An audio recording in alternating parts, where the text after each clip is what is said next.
እንኳን ደህና መጣችሁ። ከተለያዩ የውጭ ሀገራት እንዲሁም ከሀገር ውስጥ ከዚችም ደግሞ ቤተክርስቲያን ያጥቢያ ሜምበር የሆናችሁ ሁሉ እንኳን ደህና መጣችሁ። አረፍ በሉ። በርካታ እንግዶች አሉን። የቤተ እምነት መሪዎች፣ መጋቢዎች፣ አገልጋዮች፣ ዘማሪዎች ሁላችሁም እንኳን ደህና መጣችሁ። አክብሮታችን ላቅ ያለ ነው።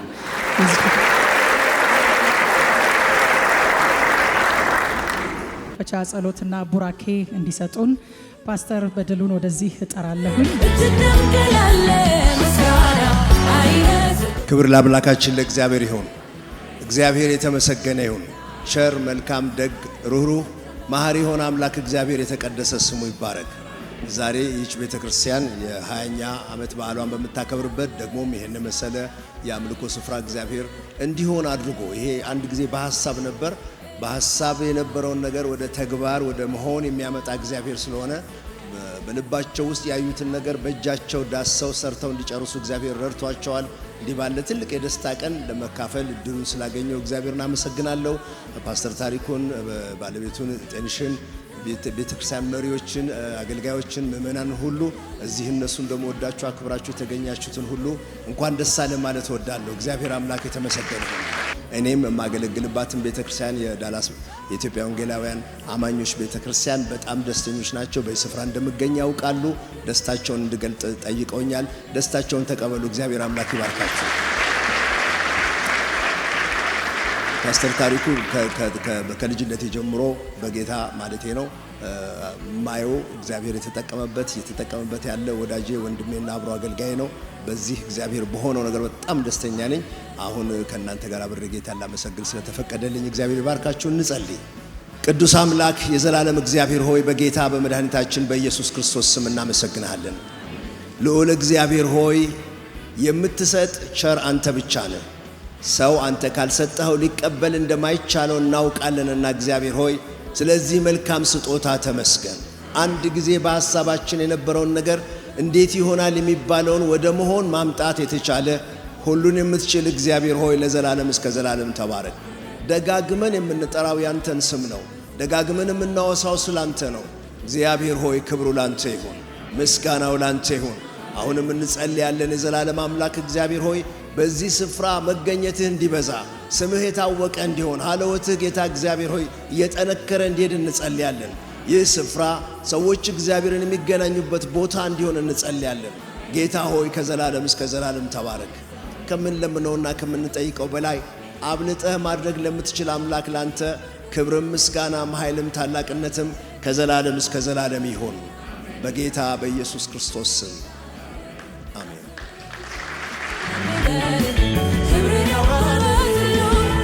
እዚህ በመቀጠል ወደ መድረክ የምጋብዝላችሁ እንግዳ ላለፉት 44 ዓመታት ጌታን የተከተለ እንዲሁም ደግሞ ላለፉት 37 ዓመታት እግዚአብሔር በሰጠው ጸጋ በታማኝነት እግዚአብሔርንና የእግዚአብሔርን ሕዝብ ያገለገለ ላለፉት 20 ዓመታት ደግሞ ከእግዚአብሔር በተቀበለው ራእይ ይችን የሰላም ወንጌል አማኞች ቤተክርስቲያንን በመትከል የእግዚአብሔርን ስራ የእግዚአብሔርን መንግስት በማስፋት እያገለገለና እየሰራ የሚገኘውን የሰላም ወንጌል አማኞች ቤተክርስቲያን ዋና መጋቢ ፓስተር ታሪኩ ቴዎድሮስን የመክፈቻ ንግግር እንዲያደርግልኝ ጋብዛለሁ። በጭብጨባ ሸኙልኝ። እንደምን አደራችሁ። እግዚአብሔር አምላካችን እየተመሰገነ ይሁን። ከእግዚአብሔር ቃል አንድ ቦታ ማንበብ እፈልጋለሁኝ። መዝሙረ ዳዊት 126 ከቁጥር 1 ጀምሮ ያለውን ቃል አነባለሁ። እግዚአብሔር የጽዮንን ምርኮ በመለሰ ጊዜ እጅግ ደስተኞች ሆን። በዛን ጊዜ አፋችን ደስታን አንደበታችንም ሐሴትን ሞላ። በዛን ጊዜ በአሕዛብ ዘንድ እግዚአብሔር ታላቅ ነገር አደረገላቸው ተባለ። እግዚአብሔር ታላቅ ነገርን አደረገልን ደስም አለን። አቤቱ በደቡብ እንዳሉ ፈሳሾች ምርኳችን መልስ። በለቅሶ የሚዘሩ በደስታ ይለቅማሉ። በሄዱ ጊዜ ዘራቸውን ተሸክሞ እያለቀሱ ተሰማሩ። በተመለሱ ጊዜ ግን ነዷቸውን ተሸክመው ደስ እያላቸው ይመጣሉ። ቁጥር 3 እግዚአብሔር ታላቅ ነገርን አደረገልን ደስም አለን። ከኔ ጋራ ብትሉ ደስ ይለኛል። እግዚአብሔር ታላቅ ነገርን አደረገልን፣ እኛን ደስ አለን። ለጌታ ክብር አምጡልኝ አንድ ጊዜ ሁሉ ለሚችል አምላክ። ጥሪ የተደረገላችሁ እንግዶቻችን እንኳን በሰላም መጣችሁ ማለት እወዳለሁኝ። እግዚአብሔር አምላክ እንግዲህ ባለፈው 20 ዓመታት ረድቶና አግዞን እየመራን እዚያ ደርሶናል። ብዙ ንግግር አላደርግም፣ ቶሎ ወደ መቀጥሎ ፕሮግራሞች መሄድ ስለሚፈልግ የእግዚአብሔር ቸርነት የእግዚአብሔር ምሕረት መቼስ ያየንበት ዓመት ነው። ይሄ 20 ዓመት በከፍታውም በዝቅታውም የእግዚአብሔርን ታላቅነት አይተናል። እግዚአብሔር ሁል ጊዜ ጠርቶ የማይተው ጠርቶ አብሮ የሚቆም ጠርቶ አብሮ የሚሰራ ጥበብንም ዕውቀትንም የሚሰጥ አለመቻላችንን የሚሞላ ሁሉን የሚችል አምላክ መሆኑን በዚህ በጉዟችን በጣም የተረዳንበት ጊዜ ነው። በተለይ እኔ ደግሞ ወንጌላዊ እንደመሆኔ መጠን ባሳለፍኳቸው ዓመታት ከ20 ዓመት በፊት በወንጌላዊነት ስላሳለፍኩ ቤተክርስቲያን መምራት ምን ማለት እንደሆነ የማላቅ ሰው ነበርኩ። ሁሉ ነገር በተዘጋጀበት ስፍራ የሚገኝ ሰው ነኝ። ኮንፈረንሶች ይዘጋጃሉ፣ ያልደከምኩበት፣ ያላሰብኩበት፣ ያልተጨነኩበት ኮንፈረንስ ላይ ተገኝቼ ጸልዬ አገልግዬ ነው የሚመለሰው። ባለቀ ማዕድ ላይ እንደመገኘት ነው። ምንም አይነት የቤተ ክርስቲያን ቻሌንጇን የውስጥ ነገሯን የማላቅበት ጊዜ ነው። ወደዚህ አገልግሎት ከመጣው ጊዜ በኋላ ግን ዳግም የመወለድ ያህል ብዙ ነገሮችን መረዳት ችያለሁ። ቤተ ክርስቲያን ምስጢሯ በጣም ጥልቅና ሰፊ እንደሆነ ገብቶኛል። የምታልፍበት ጎዳና የምትሄድበት መንገድ በጣም ጥልቅ እንደሆነ ያወቅኩበት፣ ቻሌንጅን እየተቀበሉ ማገልገል፣ እየተፈተኑ ማገልገል፣ እያለቀሱ ማገልገል፣ በእንዲህ አይነት መንገድ ቤተክርስቲያን እንደምታልፍ የማላቀው ሰው ያወቅኩበት ዘመን ነው። በዚህ ሁሉ ውስጥ ግን እግዚአብሔር ለጠራ ሰው ጸጋንም ኃይልንም የሚሰጥ አምላክ፣ የሚረዳ አምላክ፣ የሚያግዝ አምላክ፣ እግዚአብሔር ከጠላት በላይ የሚጨክን አምላክ፣ ጠላት የእግዚአብሔርን መንግስት ለማፍረስ ብዙ በሚታገልበት እግዚአብሔር ደግሞ የሚረዳበት ረድኤቱ የምታይበት ጥበቡ የምታይበት ዘመን ሆኖልኝ ከሕዝቤ ጋር አሳልፋለሁ። ስላሳለፍናቸው ዘመናቶች ሁሉ ለእግዚአብሔር ክብር አምጡልኝ አንድ ጊዜ።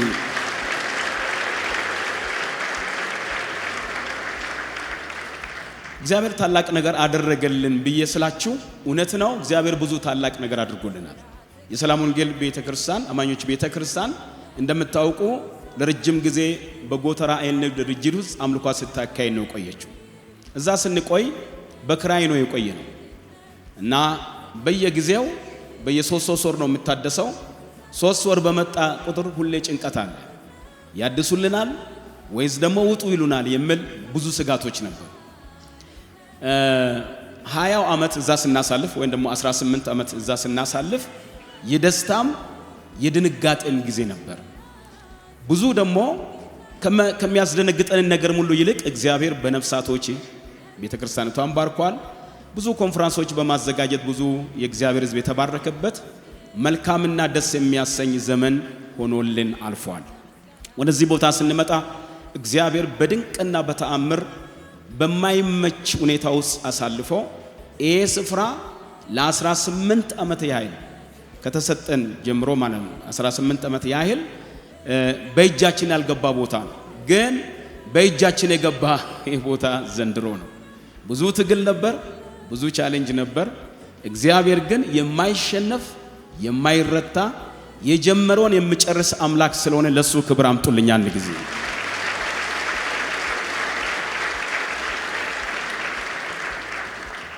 በተረፈ እግዚአብሔርን እናመሰግናለን። እንኳን ደህና መጣችሁ የተከበራችሁ እንግዶቻችን፣ አባቶቻችን፣ እዚህ ማያችሁ ታላላቅ የእግዚአብሔር ሰዎች፣ የእግዚአብሔር ባሮች፣ የእምነት አባቶቼ ፓስተር መሪለማ፣ ፓስተር ጻድቁ አብደው፣ እንደዚሁ ደግሞ ፓስተር ተስፋ ወርቅኔ ጓደኛዬና ወዳጄ ወንድሜም ደግሞ ፓስተር በድሉ፣ ሌሎቻችሁም እዚህ ማያችሁ እንግዲህ ስማችሁ ነው መጥራት ከጀመርኩ እቸገራለሁኝ፣ እንዳትቀየሙኝ። ከሩቅ አገር መጣ ደግሞ ሞርተን እና ከነ ባለቤቱ እነሱንም ሌሎችንም እንኳን ደህና መጣችሁ ብላችሁ ተቀበሉልኝ አንድ ጊዜ።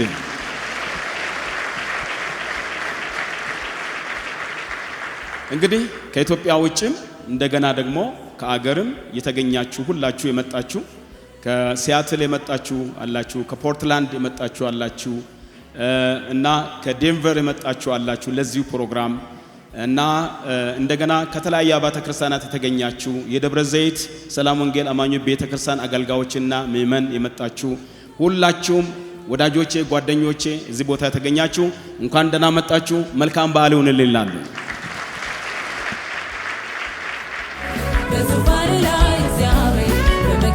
እንደምን አላችሁ? ቤተክርስቲያን ማገልገል በጣም በጣም በጣም ከባድ ነው። በተለይ ኢትዮጵያኖችን ማገልገል እኔ ሁል ጊዜ እላለሁ ኢትዮጵያኖች ይሄ የአድዋ ድል ያመጣብን አንድ ጣጣ ምንድነው? አልገዛም። ለኢጣሊያን አልገዛም ማለት ጥሩ ነው፣ ግን ለወንድም አልገዛም ማለት ጥሩ አይደለም። እና አለችብን መሪ ጠልነን እኛ መሪ አንወድም። እኔ እቺን በደንብ አስቤበት ነው መሪ ጠል መሆናችንን በደንብ ነው የማውቀው። ትሁት መሪዎችን በተለይ አንወድም። ጎተራም ሲገቡ ሚስጥር አላውጣም እንጂ እኔ ተው ብዬ መክሬው ነበር ታሪኩ እና ስቅስቅ ብሎ አለቀሰና ጌታ ተናገረኝ። ያው ነቢያቱ ታውቃላችሁ ጌታ ተናገረኝ ካሏችሁ አይ አልተናገረም እንዳትሉ አብራችሁ አልነበራችሁም ሲነጋገሩ። ችግር ነገር ነው እንግዲህ እሱ ነው የሰማው፣ እኔ አልሰማውም። በእርግጥ ጌታ ተናግሯል አዎ ብሎ ሲል እሺ እኔ ካንተ ጋር ቆማለሁ ብዬ ቆምኩ። ከባድ ቻሌንጅ ነበር። እግዚአብሔር በቤቱ ውስጥ ኖረን እሱ እንድናገለግል ይሄን እድል ስለሰጠን ጌታን እናመሰግናለን። የሰላም ወንጌልም ይሄንንም ስፍራ ያው ለማግኘት ያን ጊዜም ሲመጡ እኔም ነበርኩ። ስለዚህ አሁንም ይሄ ቸርች አጥቢያዎችም አሉት አውቃለሁ፣ እያደገ እንዲሄድ ነው። ፓስተር ታሪኩም እንግዲህ አሁን ሊደርሺፕ ማለት ብሏል አንዱ የሚበቅል እሾህ ላይ እንደመቀመጥ ነው አለ ከውስጥ እና እሾህ ላይ መቀመጥ ነው አለ፣ ግን የሚበቅል ነው እና በእግዚአብሔር ጸጋና ምሕረት ባይሆን አንዳንዶቻችን ከባድ ቻሌንጅ ውስጥ ነው ያለፍነው። ስለዚህ ወደፊትም የተለያየ ቻሌንጅ ይኖራል እንደየዘመኑ ነው እና ምኞቴም ጸሎቴም እግዚአብሔር እንዲባርካችሁ ነው፣ እንዲያበዛችሁ ነው፣ እንድታድጉ ነው እና ምናልባት ያዕቆብ ይሁን ሙሴ ዮሴፍን የባረከበት ከላይም ከሰማይ የሆነም ከምድርም ንጹህ የሆነ በረከት እንዲያገኛችሁ ጸሎቴና ምኞቴ ነው። ዛሬም ይሄ በዚህ መልክ አምሮ ለአምልኮ መሰብሰቢያነት መብቃቱ ደስ ብሎኛል። ስለዚህ እንደ አንድ ግለሰብም እንደ ኢትዮጵያ ወንጌላውያን ቤተክርስቲያናት ህብረት ፕሬዝዳንትም እግዚአብሔር ለእናንተ ይህን ስላደረገ በጣም ደስ ብሎኛል። ጌታ ይባርካችሁ። አንድ ምክር ለአገልጋዮች ልስጥ። ወንበር ተቀመጣችሁ ተነሳችሁ፣ ወንበር የሚያስፈልገው ጸጋና ካራክተር። እግዚአብሔር ጸጋውን አይከልክላችሁ። እርሱን ለመምሰል ደግሞ ጥረታችሁን ቀጥሉ። ጥሪያችን ጥሪ ነው። ስለዚህ እግዚአብሔር እርሱን በመውደድ ለእርሱ በመገዛት ፕራይመሪ እኛን በጠራበት ጸጋ በመቆም እግዚአብሔር ይባርካል። ከሰው ሁሉ ጋር ደግሞ በሰላም ለመኖር የምንችለውን ሁሉ እናድርግ። ለዚች ቤተክርስቲያን የምመኘው ብዙ አገልጋዮች፣ ብዙ ደቀ መዛሙርት፣ ለወንጌል እውነት የሚቃጠሉ ሰዎች የሚወጡበት ፋብሪካ እንዲሆን ነው። የእግዚአብሔር በረከት እና ጸጋ በወንዶችና በሴቶች ባሪያዎቹ ላይ ይሁን። ጌታ ይባርካችሁ። አመሰግናለሁ።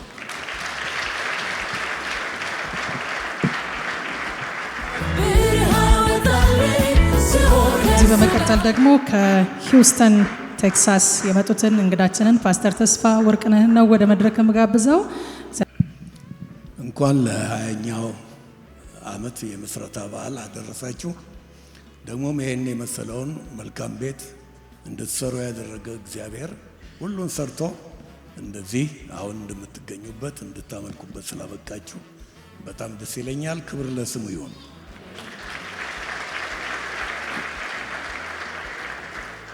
ፓስተር ታሪኩን ባለቤቱንም ቲናን በጣም አውቃቸዋለሁኝ።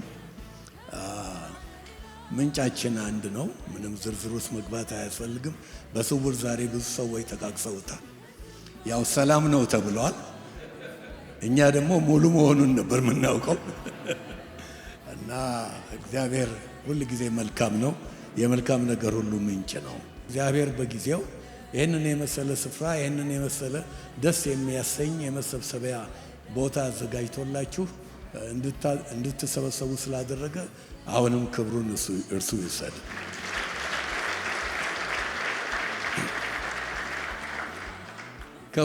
ሁለት ጥቅስ ልንገራችሁና እወርዳለሁኝ።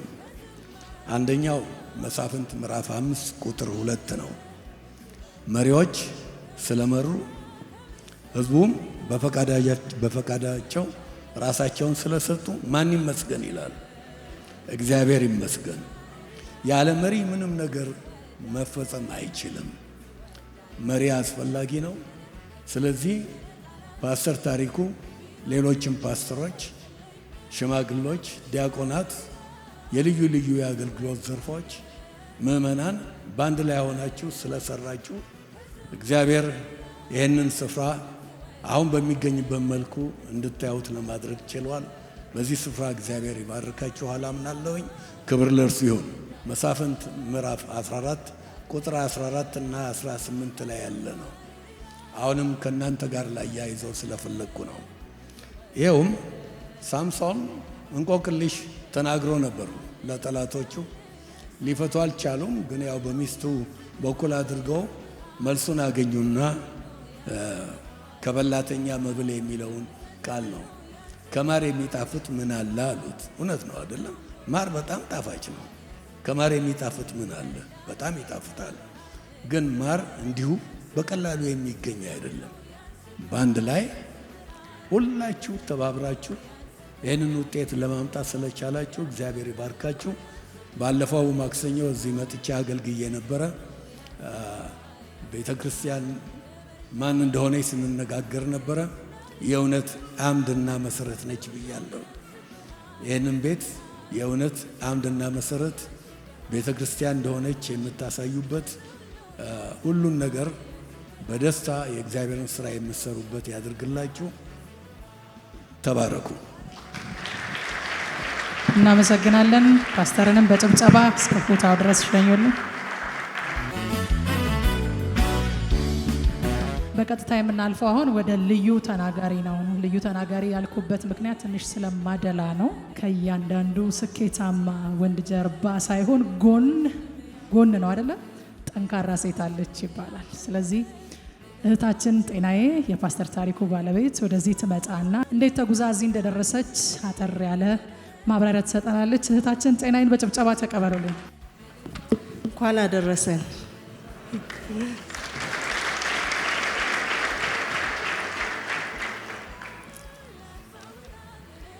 የተከበራችሁ የጌታ አገልጋዮች፣ ከሀገር ውስጥና ከውጭ የመጣችሁ እንግዶች፣ የደስታችን ተካፋይ ለመሆን በዚህ የታደማችሁ ክቡራትና ክቡራን፣ በዚህ ታላቅ የደስታና የበረከት ቀን ከኛ ጋር እግዚአብሔርን ለማመስገን በመካከላችን ስለተገኛችሁ እግዚአብሔርን ስለእናንተ እናመሰግናለን። እንኳን ደህና መጣችሁ። ዛሬ ለሰላም ወንጌል አማኞች ቤተክርስቲያን ታላቅ የደስታና የምስጋና ቀን ነው። ይህንን ላደረገልን ለዚህም ላደረሰን ለልዑል እግዚአብሔር ምስጋናችንን እናቀርባለን።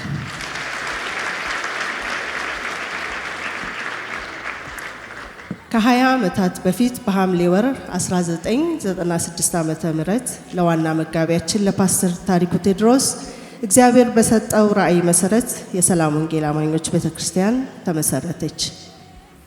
ከኢፌድሪ ፍትህ ሚኒስቴር ከማህበራት ምዝገባና ማደራጃ በጥቅምት 24 1997 ዓ.ም የሰላም ወንጌል አማኞች ቤተክርስቲያን ህጋዊ ሰውነትን አገኘች። ዛሬ ከ20 ዓመታት ያስቆጠረችው ቤተክርስቲያን ላለፉት 19 ዓመታት ጎተራ ግቢ ውስጥ በሚገኘው የእህል ንግድ ድርጅት አዳራሽ ውስጥ አምልኮ ስታካሂድ ቆይታለች። ወንጌልን ላልዳኑ በመመስከር ቅዱሳን በእግዚአብሔር ቃል እንዲያድጉ ደቀ መዝሙር ሆነው በልዩ ልዩ ጸጋ ማገልገል እንዲችሉ ቤተክርስቲያን ስትሰራ ቆይታለች። የሰላም ወንጌል አማኞች ቤተክርስቲያን እስካሁን ድረስ የራሷ የሆነ የማምለኪያ ስፍራ አልነበራትም። ቤተክርስቲያን ይህንን ስፍራ ከተመራች 18 ዓመታት በኋላ በመንግስት ቀና ትብብርና እገዛ የነበሩባት ተግዳሮቶች ተወግደው እነሆ ይህን ማምለኪያ አዳራሽ በእግዚአብሔር እርዳታ ሰርታ አጠናቃለች።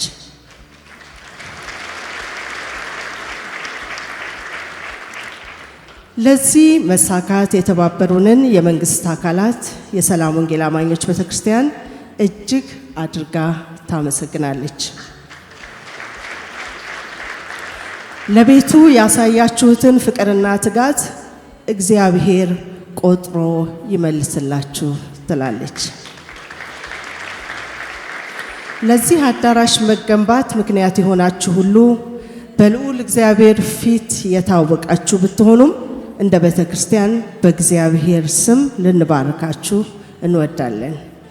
በገንዘባችሁና አጠገባችን የቆማችሁ፣ በጉልበታችሁ፣ በሐሳባችሁ ላይታች ብላችሁ ለቤቱ መገንባት የደከማችሁ ሁላችሁ ዋጋችሁ በእግዚአብሔር ፊት አይጠፋምና ደስ ይበላችሁ።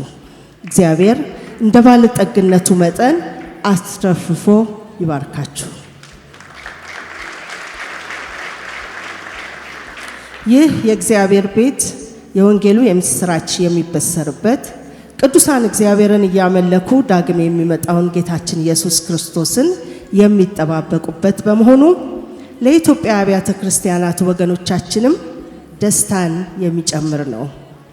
ለሰላም ወንጌል አማኞች ቤተክርስቲያን አገልጋዮችና ምእመናን ደግሞ በእረፍት እግዚአብሔርን የሚያገለግሉበትና የሚገለገሉበት በመሆኑ ታላቅ የምስጋና ምክንያት ነው።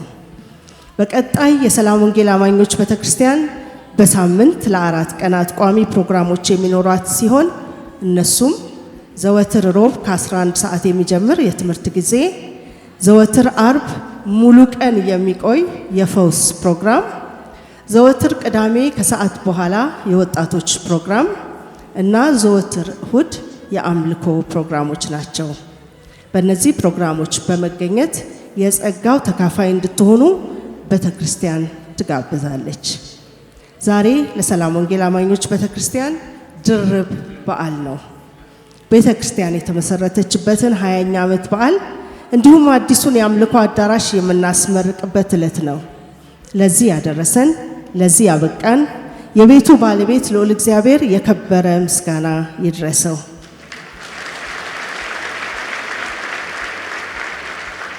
በድጋሚ እንኳን ደስ አላችሁ። እግዚአብሔር ይባርካችሁ።